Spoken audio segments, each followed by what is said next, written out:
and welcome to Something Great, a show where we discuss communities, the people who are in them, the people who lead them, and what keeps them vibrant and healthy. I'm your host, Brittany. I'm the Chief Discovery Officer, and I'm excited to chat with you today. Self-proclaimed content nerd. She has more than 14 years of experience in content strategy, information design, knowledge management, and communication. Our delightful guest is so much fun today, and we can't wait for you to join us. Hi, and welcome to Something Great. I'm Brittany, your co-host, and I'm here today with my co-host, John. Hello. And our guest, Natalie Button. Hello. Thanks for having me. Thanks for coming today. Yeah, I'm excited. We're excited. And we're going to have John start with the icebreaker questions today. All right. First question, sweet or salty? Ooh, salty. Good choice. What personality trait has gotten you in the most trouble? I can be a little bit too direct sometimes. We were just talking about that earlier. So yeah, that's gotten me in trouble in a couple cases. Who would win between 100 duck-sized horses or one horse-sized duck? That took a lot of mental capacity. Yeah, for me it's to do. taking some mental capacity for me to like picture. 100 tiny horses, one giant duck. I feel like 100 tiny horses would win. Okay. I think. But I might go back on that because a giant duck could just like squash with his foot. That's fair. Like Godzilla duck. Yeah. Okay. If you have 2 free hours during the day that you were not expecting, what do you do at that time? I'm boring. I do things like housework and organization and laundry. Like, it's kind of sad. No, it sounds very Marie Kondo and like satisfying and wonderful. I mean, it's pretty satisfying, but then I'm like, I'm exhausted because I worked all day and then I worked at home all day. And yeah. I can see that. What are the top 3 things that you want to put in your ice cream sundae? Gummy bears, and maybe some gummy worms. Yeah. No gummy spiders, though? No. Okay. Just gummy worms and gummy bears. I'm not a big fan of like all the sauces. I'm pretty plain Jane with that. You like the really hard gummy things? Yeah, in I ice do. cream? Yeah. Is there a particular flavor of gummy bear? Oh, I like them all. I even like those. Do you remember those like Haribo Coca-Cola flavored that most people are like, ew, I love them. I love They're those. so good. Mm-hmm. Yeah. Strong. Yeah, no, we're vibing here. Yeah. Okay. How do you feel about exercise on a scale of 1 to 10? 1 being you despise it and 10 being you love it. Oy, I definitely don't love it. I do it every day, almost every day. I don't love it. I feel like probably like a 4. Okay. But more like I know I have to do this. But I'm not like, oh my God, I'm running. I'm not one of those kind of people. Yeah. Well, this was super fun to get to know you like this. And now we're excited to dive in to, let's do it. to our interview. John, I'm going to turn opening this over to you. Okay. So I've worked with Natalie before, and I know that you're an active participant in the Polar Bear Challenge. Yes. Could you explain a little bit about what that is? Yes, and I will say I haven't been as involved in recent years as I used to be, but the Polar Bear Plunge is put on every year here in Boise, and it benefits the Make-A-Wish Foundation. So the idea is you raise money as a participant to either come out, jump in the water on New Year's Day at Lucky Peak, or water ski. If you know Larry Gebert, he's a local newscaster or weather guy. He always skis every year. And my family is big into water skiing, so I feel like at first, I was getting involved because how cool is that to get up on New Year's morning when it's like, I don't know, 32 degrees and go water skiing? Like, that's bragging rights right there. Mm-hmm. So yeah, I did that for a couple of years and got my dad involved. And now this year, my dad will be turning 70, and it's kind of his goal to do the Polar Bear Plunge on his 70th because his birthday is like the 30th and the event happens on the 31st. So Gotcha. We're going to try it. We'll see how it goes. Okay. But it's real cold, and the older I get, the less tolerant I am of cold. So And there's no like wetsuits or anything to... I did wear a wetsuit. Okay. My original plan was to not wear a wetsuit because I thought it seemed a little bit tougher. But yeah, no, I wore a wetsuit. And it was a very like 1970s hot pink wetsuit. It's a Excellent. good look. Mm-hmm. I love that. I have pictures. It's awesome.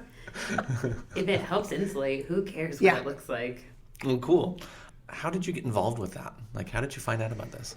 I don't even remember. I mean, I watch the news every morning, so I imagine I learned about it from Mr. Gebert. But like I said, I feel like I originally got involved because it was this cool factor. It was pretty tough, you know, like I'm a strong chick who water skis in 32-degree weather. But I mean, what is cooler than the Make-A-Wish Foundation? I mean, the whole point of that is benefiting terminally ill or seriously ill children. Yeah. So that's kind of what kept me involved, right? Initially, it was, this is really cool, and I get bragging rights, and then it became more meaningful for you. Exactly, yeah.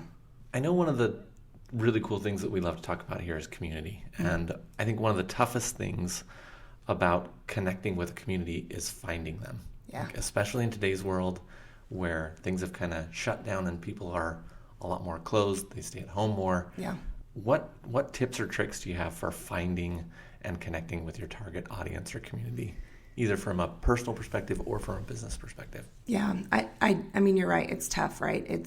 I feel like, you know, a mistake that's pretty common in this area is if we build it, they will come, right? If we build a community or a platform or a website or whatever, our audience will just like come and find us. And it's just not necessarily the case.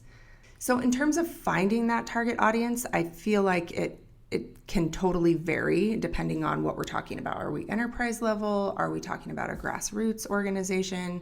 But I think the best example of this is my husband. He's a natural, like he's very extroverted. He's super social. I'm not. I'm introverted.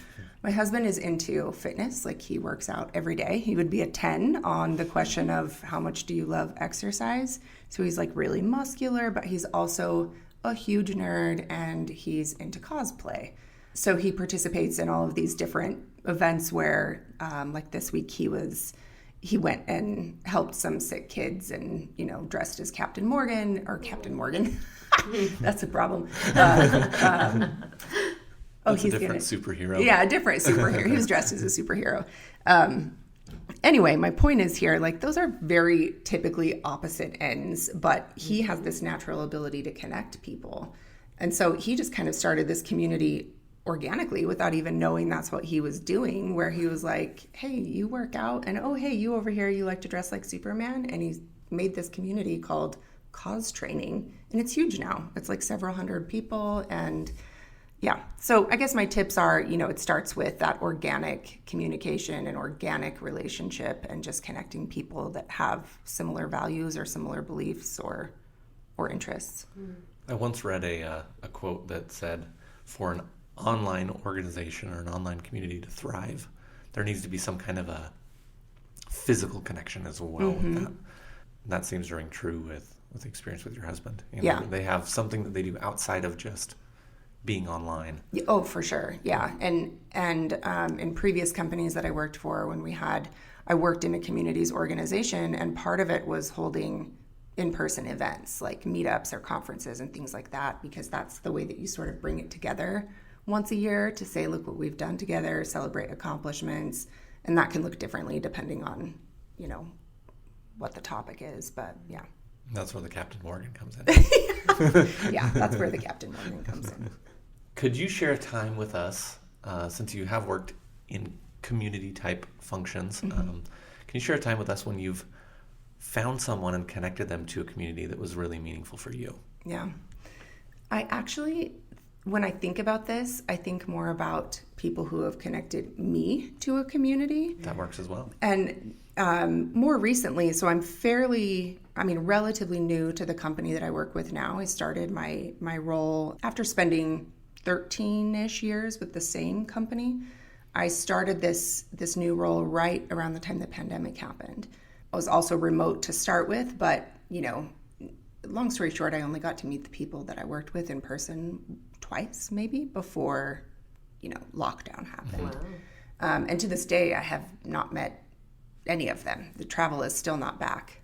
One thing that's been really cool, though, is the communities in the company I work for are really strong, but they're kind of hidden. So you know, at first I started just finding people who are in similar roles to me and just started kind of networking with them a little bit. And they were able to connect me into these online communities We use a WebEx platform, but it's similar to like a Slack community or something like that.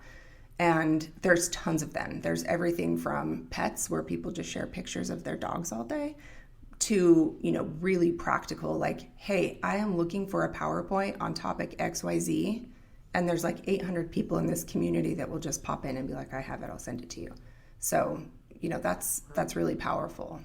That's awesome. Yeah, it's been helpful. Can you tell me a little bit more about what it is that you do with the company that you're working with right now? Yes, I am. So my focus is internal communications and executive communications. So kind of at the core, I see myself as sort of a bit of a bridge between my leadership, right, senior leadership, and the employees in that entire group of, that entire community.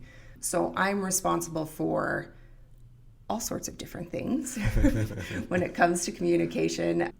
I'm responsible to create messaging that's passed down throughout the organization, or emails, PowerPoint presentations, or if I have an executive who's about to, next week she's presenting to an external audience, and I, kind of helped her prepare her speaking points and things like that. Do you do a lot of ghostwriting for people then? That's exactly what, when I first started with this type of work, I was like, I'm a ghostwriter. But they don't call it that, right? So you kind of have to find your groove in that way, but that's exactly what it feels like. But I have close relationships with the people that I'm writing for. Yeah. Cool. Well, we're going to take a very fast commercial break, and then we'll be right back to talk more about communication with Natalie. Wonderful. It's time for the Book Minute with books we can't get enough of this month. Number 1 is Mario McCracken's book, Really Care for Them, an excellent book about nurturing clients through the sales process. Number 2 is Jim Zamzo's That Reminds Me of a Story, which talks about the power of storytelling in everyday life and in business. And we're back with Natalie. We are excited now to get into all kinds of communication between communities, and this is something she knows a lot about. And because John and Natalie have a lot of experience together, I'm going to continue to ask John to lead out in this conversation. Full disclosure, Natalie and I did work together at a previous position, so this has been an exciting podcast for me to be able to reconnect with Natalie. So we're part of a lot of communities that are built around different factors, whether that be geography or a shared interest or a shared experience or values that we have in common. And this can make our communication with other people very nuanced. Writing for executives, I'm sure this hits you straight in the face quite a bit, that you have to be very careful with your messaging. So how do you find the right message? Yeah, I mean, I think in general, communication is nuanced regardless of the community or who you're talking to, and thinking about your relationships, your partner, your spouse, that kind of thing. It's all about sort of knowing your audience at the end of the day, right? To use kind of a content nerd back to basics, it's at the end of the day all about knowing who you're talking to. Mm-hmm. But I feel like the challenge in my world, like you said, is when I'm communicating on behalf of someone else, they might have a very specific message that they want to send, but I'm sort of, intermediary, right? I want to make sure that, okay, I'm communicating this person's specific message, but it's going to land with the audience, and or are they going to understand it? So it is definitely a balance. I honestly think that it goes back to kind of validating or testing your message, and it is very easy to sort of get stuck in this, I don't know if this is going to land. If you're the only person working on the communication, you've been staring at it for 20 minutes and you're like, I don't even know if this makes sense anymore. It's about relying, for me, on my own community of other communications professionals who I can say, hey, Bob, does this, tell me what this, does this land for you? Does this make any sense? What's your reaction to this? So it is very nuanced, and I don't think there is necessarily a formula to say, in these scenarios, do A, B, and C, and now you have the perfect message. I think it's different every time, but I also think that's why, communications is such a sought-after skill, and I think it becomes more and more sought after over time and more recognized as not a, quote, soft skill, but just a skill that people need. So do you have other people that share your job function? in your company? Okay. Yes, absolutely. Yeah. So there's a fairly large community of other folks who share my same role, but might work in different organizations or support different leaders. And that's actually been kind of interesting because I might be by myself in my organization, the only comms person in my direct team, but there's tons of other professionals in the organization that I can tap into. And you're a tight-knit enough community that everybody's comfortable coming to everyone else, and it's not competitive, it sounds like. Yeah, it's not. And that was it's actually really pretty amazing because no one is kind of, hoarding information or like, no, I made this PowerPoint, you can't have it because I, put so much time into it. Everyone is very, happy to share and happy to offer advice because they all know how challenging it can be when you've been, like I said, staring at a document for 20 minutes and you don't even know if it's English anymore. So as you get a new assignment, kind of what are your steps for creating a communication strategy that's specific to the community? I mean, I feel like the way that I approach this is I sort of have an overarching communication strategy where I'm sort of looking at my community, or in my case, my audience, my organization, a little bit more holistically so that I can kind of define what are the key things that we want our audiences in general and our stakeholders to understand, what are their points of resistance, and what do we need to kind of convince people or get them to buy into different things. So when I get an individual assignment, it's not necessarily starting a new strategy from scratch. It's kind of like going back to that overarching strategy and making sure that things fit. And, I might already have some existing kind of framework that I can plug that into. Mm-hmm. But, when I think about a new comm that I need to send or a new article or something, I kind of always go back to the basic formulas of, who am I talking to? Who is the audience? It's always a good validation. And what do I want them to take away from this? And how do I want them to feel after they have read it, right? Do I need them to take action? Do I just want them to feel inspired? So it's kind of always going back to those basics for me. I know also you work for a very large organization. You mentioned there's like 800 people on a single channel for getting us some information. So how do you make sure everyone receives the same message when doing that kind of thing? Yeah. If there are all these different units. I mean, that's pretty tough too, right? Because there's this whole game of telephone happening. Is that what it's called? Yeah. Remember that game? Yes. Yeah. And that happens. And sometimes you can't ensure it 100%, but I think that you sort of have to start.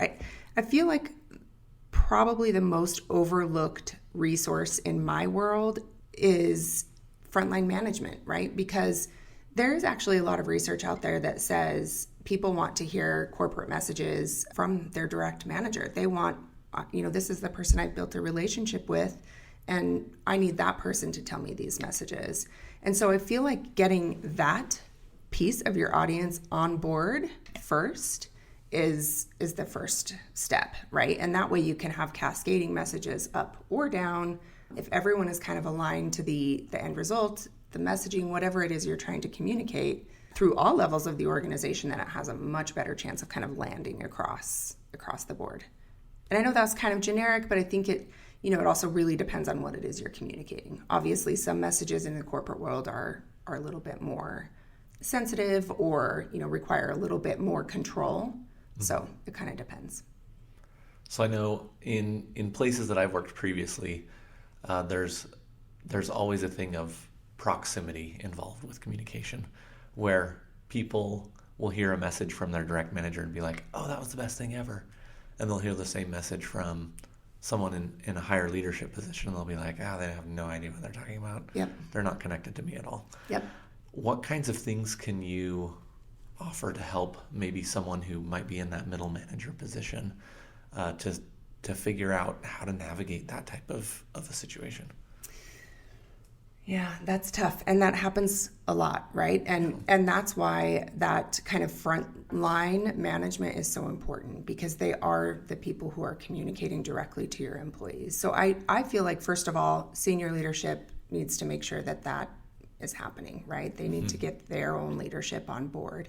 And you're right that, sometimes the same message communicated slightly different from someone in very senior leadership isn't going to align to what my direct manager told me, or it isn't going to sit the same. And it kind of also depends on the order of that messaging. So again, there's probably not really a formula in this instance to say always go in this order, always do these 3 steps. I think it's all about conversation and just kind of making sure that everyone is saying the same thing and that people are, leaders are backing each other up. That's great advice. Love that. Another thing that I would love to talk about is, I know when communicating change, that change can be tricky for us humans. We don't often like to go out of our way to change our habits, our different things that we're doing. So what ways have you found have been helpful to communicate change in a safe way for people? Yeah. I think tricky is maybe a euphemism. I'm not an expert in human behavior, but I feel change is really hard for us, right? At the end of the day, we are, to some degree, creatures of habit. We need to feel safe. We need to feel, otherwise we wouldn't have, homes that we've made where we have this structure we can go home to every night and we cook our dinner and we, sit on our couch with our pets and our spouses. Definitely creatures of habit. So I think there's 2 different things here. One is that feeling of safety has to be authentic, and it has to start from the top down. It has to be encouraged through leadership, right? Because if the safety, in the organization isn't there, the communication isn't going to help regardless, right? So there's kind of like an organizational structure piece that needs to be in place too. But the biggest thing when it comes to communicating change, in my mind, is empathy. And it's all about being able to understand what your audience or the person you're communicating to or the community you're communicating to might be feeling, whether good or bad. What would be in it for them? Is this change going to be, generally speaking, probably more work for them, probably more difficult, probably more time? So what is in it for them? What is in it for the business, our customers? How does it impact everyone? And kind of looking at it from all of those different facets helps a lot. And then reiteration. When you think about change management communications, there's a whole school of study around this, right? There's certifications that people get. It's not kind of a one and done. It's not like, all right, I sent my change management communication, I checked my box, I'm done with this. It's kind of... If only it were that simple, I know, right? Yeah, no kidding. Especially because I'm a list person and I'd like to cross things off lists, but that's not how change comms go. Yeah. Well, and I think even like having different levels in the organization, it makes it tricky because people are looking at different things, and something that may be very, very important to one person may not even be visible to the other person. Exactly. Yeah. So that can put people in a tricky spot when communicating that change. Yep, it sure can. Why don't we hop to our next commercial break, and we'll be back shortly. If you've ever wanted to build your own app, now's the time. Liiingo just kicked off their Come and Grow campaign, where you can build an app on their platform for only $20 a month, and as an included bonus, you can attend their online live classes with solutions architects and other business owners to workshop everything and learn the best way to market your business. If this is interesting to you, come and visit us at liiingo.com. That's LIIINGO.com. And we're back for our final segment with Natalie today, all about communication. Excellent. So I wanted to head next a little bit around kind of content and stuff. I know that you have a lot of experience in content management. You are a self-proclaimed content nerd. Yes. Which I think is great. And so one of the things that I really have struggled with is how to find the information that I need when I need it. Like, I recently got a new car. Well, it's new to me. It's not a new car, but... Still counts. Yeah, it still counts. And there are features in there that I'm like, ooh, like I could connect this with my garage door opener. I've never had one of these things before. And it's just on my little rear view mirror. But to find that information, I'm like, how do I do this? And I looked up some videos on YouTube that were provided by the company, but it didn't do what I wanted it to do. And I'm like, well, is it a problem with my garage door opener? Is it a problem with the car? Right. Like, I don't know how to troubleshoot this thing. Yeah. So with that, what advice do you have for companies trying to manage their content? I feel like we could talk about this all day. This is where my content nerdness just comes out. Then that is exciting to me. Let's go. So in terms of content management for companies, I feel like the biggest thing is organizing your content or organizing your website based on your organizational structure. I'm saying that's not the best way for the end user, right? Because, and it totally makes sense when you think about it from an organizational perspective. We might have different units of business, right? We might make product A and then clear on the other end, we make product B. Sure. And so it makes sense to have our website organized by product A and product B.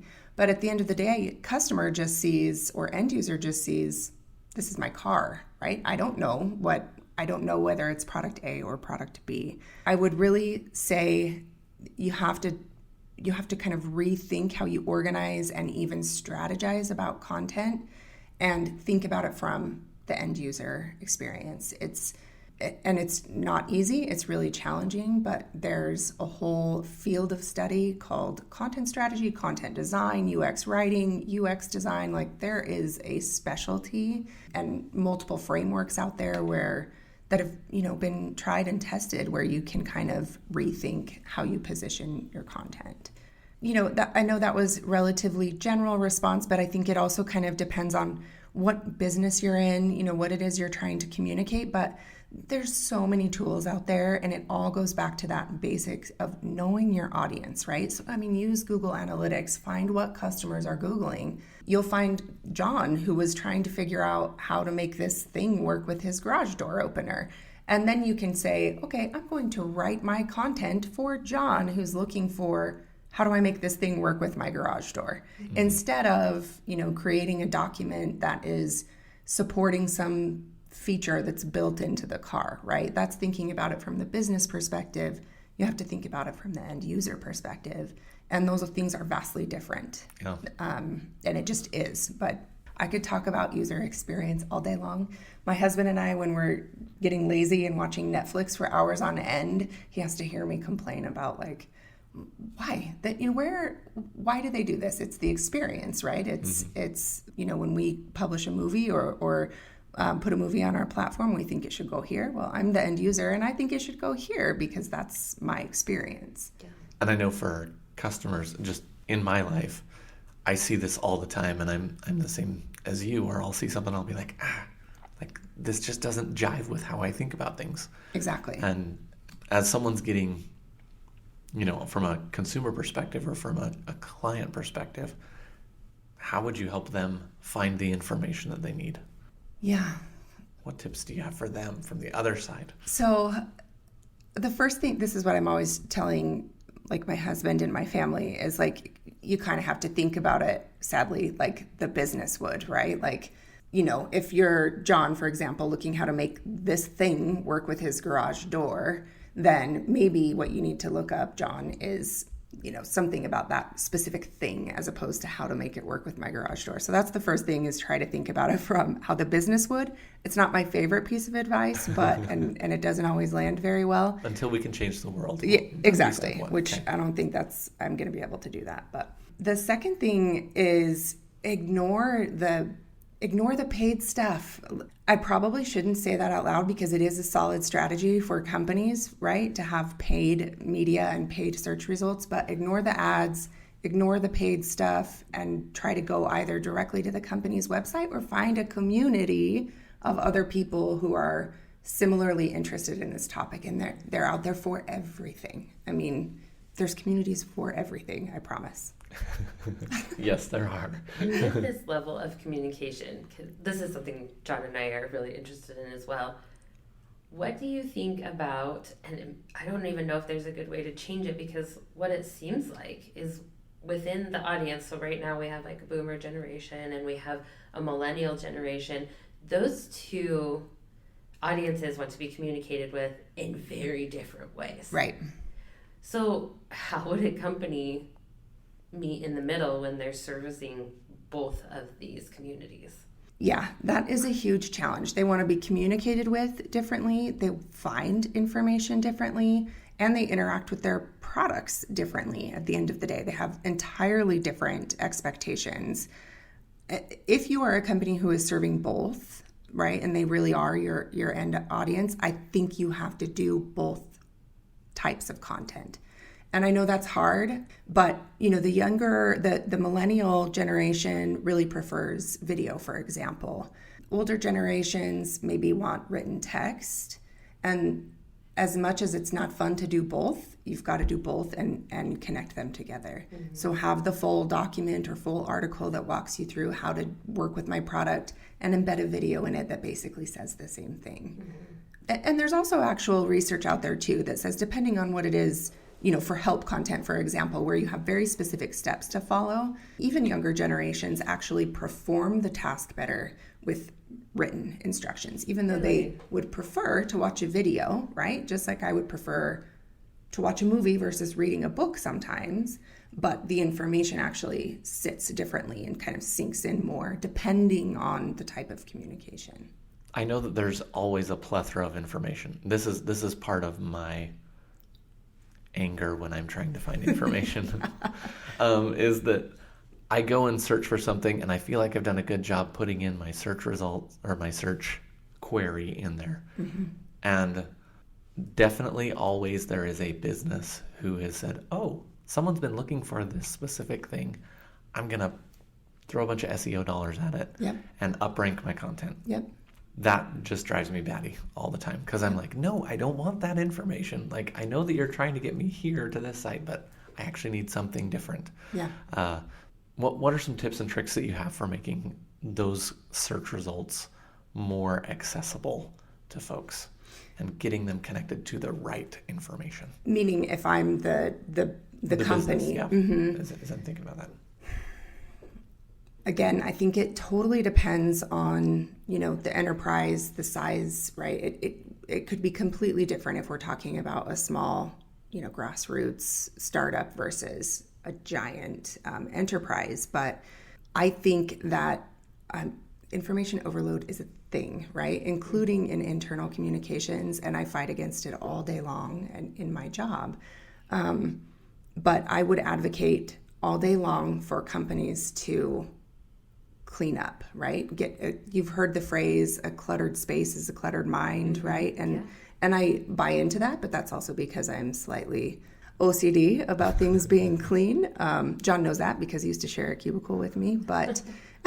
And if you look at my desk, it is not clean. So much. Not as much, yeah. Anyway, start small, right, and keep things clean and get rid of the stuff that's not helping people because all you're doing is cluttering the space. And that's tough because especially in enterprises, in big companies, there's this weird ownership thing where it's like, well, I am responsible for product A, and therefore I want all of this content that we wrote for product A 45 years ago to still live out there. I worked hard on that. Exactly. And that is valid. And there are valid reasons that content should live on, depending on warranties and things like that. But you have to get rid of that clutter and you have to really, get things organized and start small and then build from there. What's been your biggest challenge when communicating either internally or externally in your organization? Okay, what's been hardest for me, the biggest challenge I faced when communicating? Yeah. In my current world, I think the biggest challenge is, like I said, I'm working with executives who have a different lens, right? They're much closer to the business. They're much closer to the C-suite, right? They see things differently than I do. And so sometimes it's a challenge to kind of play that middle ground and to say, okay, I know that you might see this, but I think that our end user, our target audience is going to see that. And how do we get in between? And sometimes I don't have that visibility or enough understanding of the business that sometimes you don't even know what questions to ask or where to kind of push back on things. Mm-hmm. So that's been a challenge. And the way I have dealt with that is sort of going with my gut. And if I'm receiving this message, I don't know what it means, right? So if I don't know what it means, the end user doesn't know what it means. Mm-hmm. Yeah, that makes a lot of sense. I got my degree in technical communication, and I've often As did I. Perfect. I've often, as I've explained what that is to people, I've often said I'm a translator. Mm-hmm. And people are like, wait, what? You're using multiple languages to do this? And I'm like, no, it's not about translating like from one language to another. It's translating one perspective to another perspective. Yep. And people are like, oh, I've never thought about that. Like, Yep. But it's very real in the world, and we have to Yeah, figure out how it's meaningful for everybody. I love that you say that, because that's kind of how I used to describe it too. And I remember in college, one of my early technical communication courses, which is probably the one that like convinced me to go into that field, for like my, end of course presentation, I sort of dissected a legal document in front of the class, and I had to use a projector. She wouldn't let us use PowerPoint, so I had a literal projector with the clear sheet. Yeah. And I literally translated it and like marked it up in front of the class and was like, listen, this is a different language than you speak. This is legalese, right? And here's how you would translate that into normal people speak at the end of the day. So that is what it is, and I feel like that's all what all communication is. I do too. I had a thought. Do you have any like go-to things if someone wants to learn more about how to communicate with people? Do you have any resources that you're like, this would be super helpful for somebody who's interested in growing this skill? Yes. And it can be a long list if you need it to be. Yeah, I have a super long list. There are different companies out there that specialize in communication that offer amazing trainings that I could totally, recommend. One of them is Duarte. That's like that's what they do. It's Duarte, Duarte Communications. We can put these on our show notes too for anybody who's listening. We'll link it out in the show notes so that they can find it. Okay, perfect. So, they offer all sorts of different things from, small videos that are available online to like full-blown classes to help you develop all different types of communication skills, whether it's presentation development, whether it's written communication, that sort of thing. But then there are also communities, and I think this probably depends on, what the audience would be interested in, but there are also communities just even on Facebook. There's, I'm part of several around content strategy, UX writing, content design. There's a website called UX Collective that I think is super impressive, and it is very specific to UX design and UX writing, but it follows the same principles of communications. We always like to leave our listeners with something great. So, what is something great that you would love to share? Okay, It could be two things. anything. Two things, I think. First of all, for all of my PowerPoint peeps out there, if you are a PowerPoint fan, get Effective Elements. Oh, I'm sorry, Efficient Elements. It's a plugin for PowerPoint. It is paid, but it's amazing. I love it. Get it if you work in PowerPoint. What kinds of things does it help you with? Okay, so if you're trying to create like an org chart, for example, you just click one little button and it creates all of the different boxes for you and aligns everything evenly. You can quickly apply the same colors. That's fancy. It's super fancy, and I like nerd out about it, and it makes me happy. So that's for my PowerPoint people. The other thing that I would say is for my communications and content people, remember your worth and try not to, it's very easy if you work in an environment where you're the sole content person or communications person, it's very easy to start questioning yourself and going, wait, do I just not get this because I'm not an engineer or because I'm not an executive? That's part of your skill, is seeing what other people aren't going to understand and being able to advocate for that. So hold on to that worth and that confidence and do good things. And make it known. Do great things. Use your powers for good. Yeah. Excellent. Indeed. I love that. Thank you so much Word. for being here. Natalie. Thanks for having me. This was awesome. Yeah. Thanks for joining us today. We hope you feel inspired to do something great. And thanks to Liiingo for sponsoring this podcast. Liiingo is the most effective way to connect with customers in the moment they need you, deepen engagement that leads to dramatic results, and build communities so that your business continues to grow. You can find us on Facebook, Instagram, LinkedIn, or at liiingo.com. See you there.